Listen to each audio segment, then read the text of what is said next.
What is going on, everybody? Draco Invictus here with another Candid review coming to you live. This is all done in one take. There's no editing. Matter of fact, it goes straight from my phone, directly uploaded to YouTube.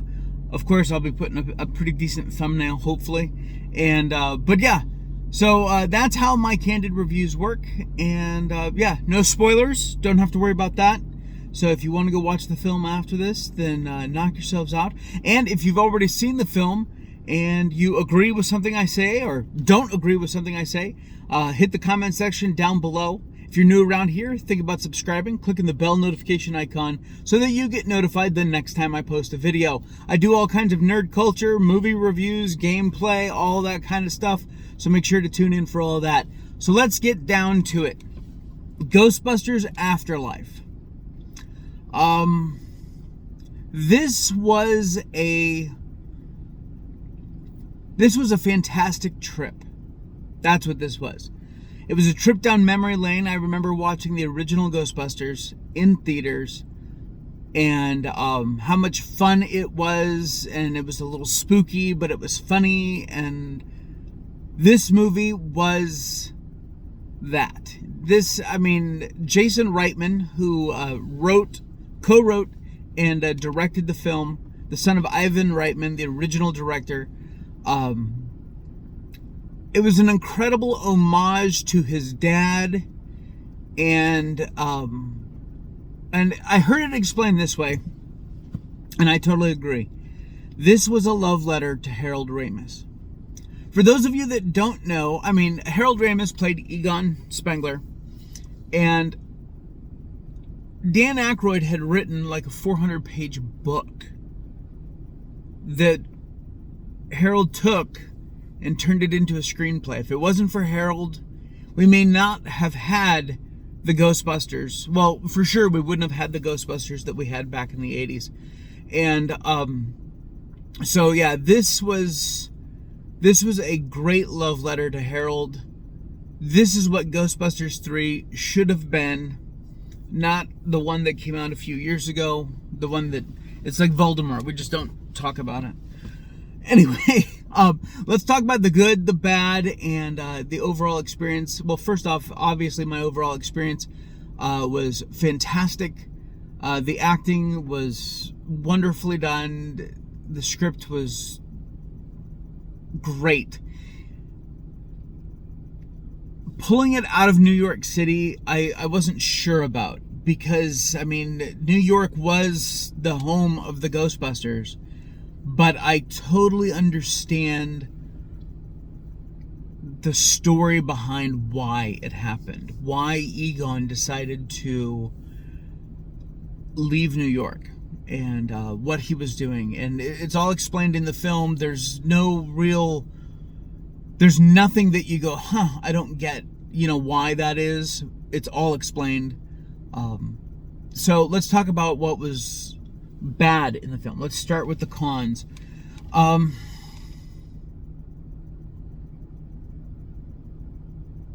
Very few cons, really. I guess one of the biggest cons is... Oh, no. Let's see. Okay. I was going to say that we didn't get into the ghost busting soon enough in the film. But we have to go along for the ride of these young, like Egon's grandchildren. Okay, first off, they didn't know that, that they were this legacy, and they're finding things out along with us. We're going along for that ride. And so the pacing, there's a lot of establishment there, whereas the original Ghostbusters kind of opens with a ghost in your face. That did not happen in this film.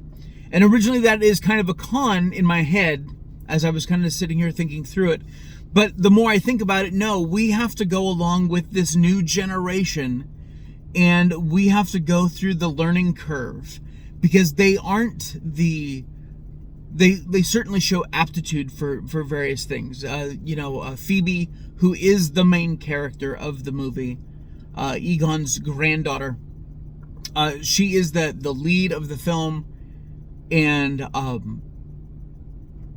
she has the scientific brain, and she is acted superbly. The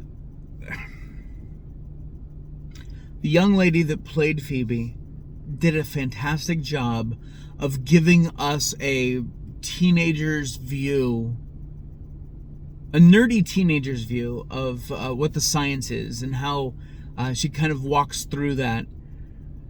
So I think we needed to go for that ride. We needed to experience them kind of piecing together what was going on in this town, on that farm, and the rest of the cast was great. I see now I've moved already into pros. So yeah, the only con that I could originally think of was that we didn't get enough ghost busting fast enough. But now that I think about it, we needed to learn, because the generation that this may be their first experience with Ghostbusters, they need some of that backstory of who the Ghostbusters were, and I'm okay with that. So moving on to the pros again, casting fantastic. Paul Rudd was hilarious as always. Even the mini Stay Puffs there in the Walmart, great. There was a lot of fun there, and that's what original Ghostbusters had, a lot of those elements too. It made, thinking back to when they were playing with Rick Moranis, when he was the Keymaster. Was he the Keymaster? Yeah, looking for the gatekeeper. Yep. And where he had the big metal thing on his head, and they must have kept every prop from the original Ghostbusters, because there are so many things, or they rebuilt them exactly the same, or as far as I could tell in the theater, they were really well done. There were lots of little things that we had seen in previous Ghostbuster films that you go, hey, I remember that. Oh my God, they found that. Ecto 1, the upgrades that they made to Ecto 1, honestly, it totally fit. It totally made sense that Egon would do something like that to Ecto 1. And so the rest of the cast, wonderfully cast. I thought it was great. The little kid that plays Podcast, he's hilarious. So should you go watch this movie? I guess that's a big question, right?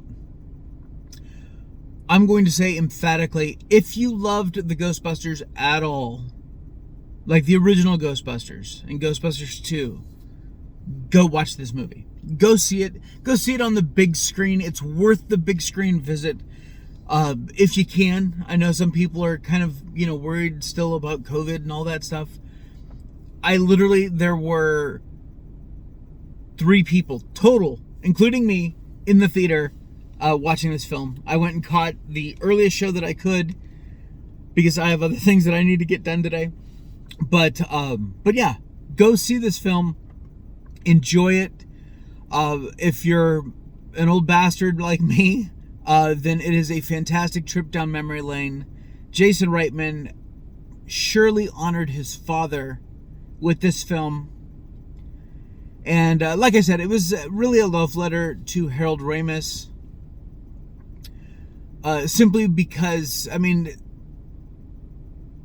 it's about his family, and it's about Egon's family, and yeah, it's fantastic. I will tell you, stick around for the end credits. There are 2. There's a mid-credit scene, and then there is a post-credit scene. So stick around for both of those. The first one is kind of like it's really just kind of a throwback. Great cameos, and it really kind of brings you back to the original Ghostbusters. And the second one is really kind of a setup for potential expansion in the Ghostbusters universe, which I'm totally fine with. So, yep, go check this out. Watch it in a theater, because there's some great shots that even on a 70-inch TV, not going to be nearly as impressive as they were in the big screen. So, yeah, that's it. That's going to wrap it up for this, guys. I absolutely enjoyed this film. I don't even want to put a score on it. Because, first off, scores are so arbitrary. You know, I mean, it's a 9.5. And then someone said, no, it couldn't possibly be a 9.5 because it's very subjective, the scoring system. I'm just going to say, if you enjoyed the original Ghostbusters, you will enjoy this film. You will enjoy the characters, you will enjoy the plot and the pacing, and it was just a lot of fun. I look forward to seeing this film again. I probably wouldn't see it in theaters a second time just because, well, I'm more comfortable on the couch. But when this releases for like Blu-ray and stuff like that, or digital download, then I'll definitely be adding it to my library because it's the true Ghostbusters 3. It is the spiritual successor, as you were, to the original Ghostbusters, and it was fantastic. All right, guys, this thing has gone on way too long already. I want to thank you for tuning in, and let me know down in the comment section below. Let's keep it spoiler-free down there, if we can. Yeah, if you agree with me, if you don't agree with me, if there were certain things that you think I should have pointed out, again, I'm trying to stay as spoiler-free as possible. But yeah, I want to hear from you guys down in the comment section. And until next time, you take care of yourselves out there. This is Draco Invictus saying this has been the best day of my life. See ya.